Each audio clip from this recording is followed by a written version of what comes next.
Good afternoon and welcome back. I'm Marcus Peter. Every February, President's Day shows up, and the intent of the nation is that we ought to be expressing gratitude on President's Day, but it gets swallowed up every year, I've noticed. Appliance discounts, mattress commercials. It's almost as if our civic memory as a people can be replaced by coupon codes, especially on President's Day. The holiday is a cultural placeholder now.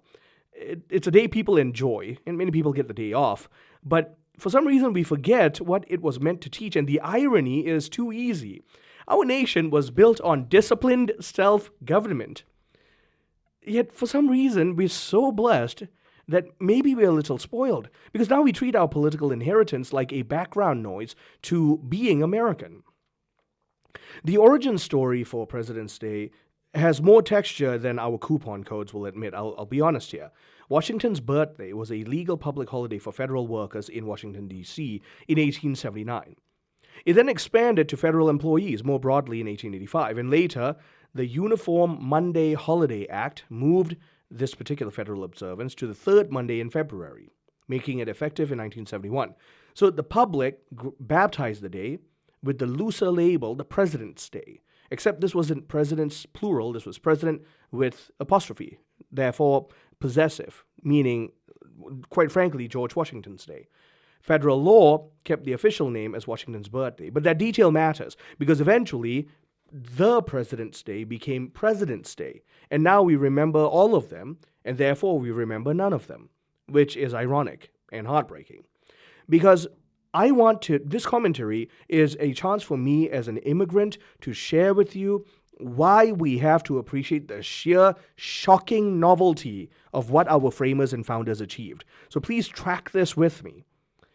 To appreciate the novelty of our founding, we have to remember what the world's political architecture looked like during the 18th century, and how they staggered forward, mind you. At that point, authority in the West, especially in Europe, but frankly in most of the East as well, tended towards a kind of monarchy.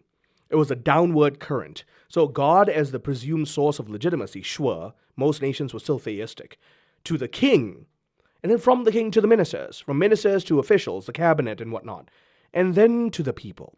And the people were treated frequently as subjects. Into that world, the American experiment did something daring. It was a kind of legal seriousness, and we ought to admire it. The founders placed sovereignty as every one of them was students of the scriptures. That's an undeniable historical fact. The founders placed sovereignty under God in the people first. And then they built a constitutional machine designed to keep human ambition from turning public office into private possession. And so they built it from the bottom up. In the American structure, God endows the citizens with power. The citizen stands as the bearer of rights that the government is bound to recognize and protect and to stay away from. And that's why legitimacy rises through legal representation, and it doesn't fall through the command of the king. And so we have that slogan, a government of the people, by the people, for the people. It captures this moral grammar.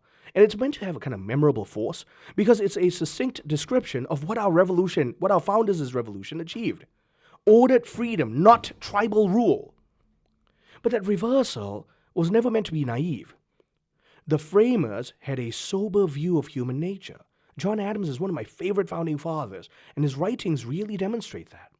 So they designed the federal government with a separation of powers and checks and balances and competing centers of authority, because they expected temptation to follow power the way flies follow a picnic.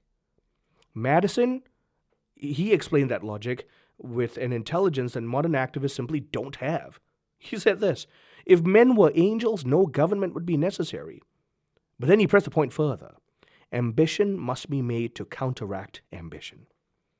And so the fixed term of office, that falls in the same category. In older imperial and monarchical patterns, tenure was open-ended, and so the state's identity could blur into the ruler's identity. In fact, that was sort of the point, that the identity of a nation was effectively the overflow of the identity of the ruler.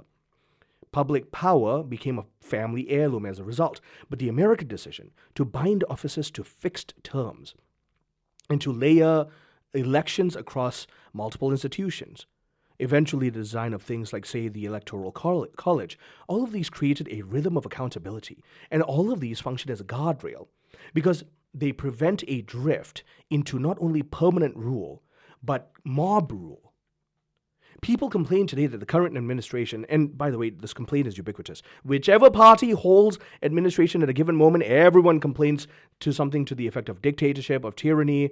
There's a cartoon version of fascism that they throw out. That claim actually reveals more about the media and the populace rather than our actual political literacy or our administration. Yes, the system can be abused. Any evil person will find loopholes in a good system and abuse it. We've seen that even in the life of the church. Since the beginning of humankind, we've seen that happen. And that's why vigilance is necessary. Because the constitutional order forces power to move through institutions and procedures in competing branches. The separation of powers, the bicameral legislature, the judicial review, federalism, all of these are stubborn obstacles. And that's why raw executive power and will never triumph. And you might think that's a kind of stubbornness that we need to move away from, but you have to understand that's a feature of our government. It's not a flaw. Take it from me. I lived outside this American inheritance. I've seen how quickly a society can normalize curtailed liberty, and then they call it, national stability. Bureaucracy is the gatekeeper, and people learn to seek the favor of the government rather than understand that they have rights over and above the government. I've seen speech laws that govern public life. And so what happens? The citizens censor themselves because they're afraid of the state. I've seen politics concentrate in personality and patronage. I've seen institutions bend because the enforcement depends on relationship with the government. And in all these contexts, rulers are treated as superior to the people.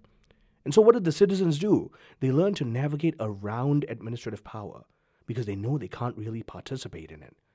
Thank the Lord. Constitutionally, that's not the framework here.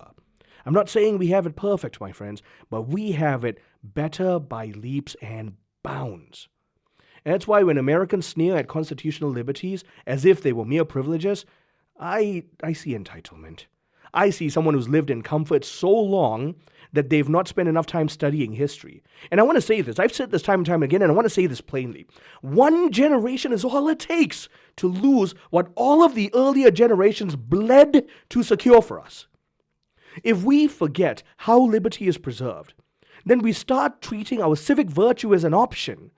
And then we'll discover too late that our freedom without formation will turn into anarchy, and that anarchy will force government control. Because we will beg for a strong hand, and we will lose all of the liberties we take for granted. Patriotism is a virtue. It's a Christian virtue. It means gratitude, duty, pursuit of the common good with courage, with sacrifice. Because love of neighbor includes love of the place where we and our neighbors live and work and worship and raise our children. So yes, we don't idolize our nation, but we have a moral obligation toward our nation. And so President's Day is a day where we ought to remember what virtuous patriotism ought to look like. Why? Because all the people we have elected into office are bound in service, under law, by covenant oath, constrained by institution. They are accountable to us as citizens. And most of all, they are answerable to Almighty God.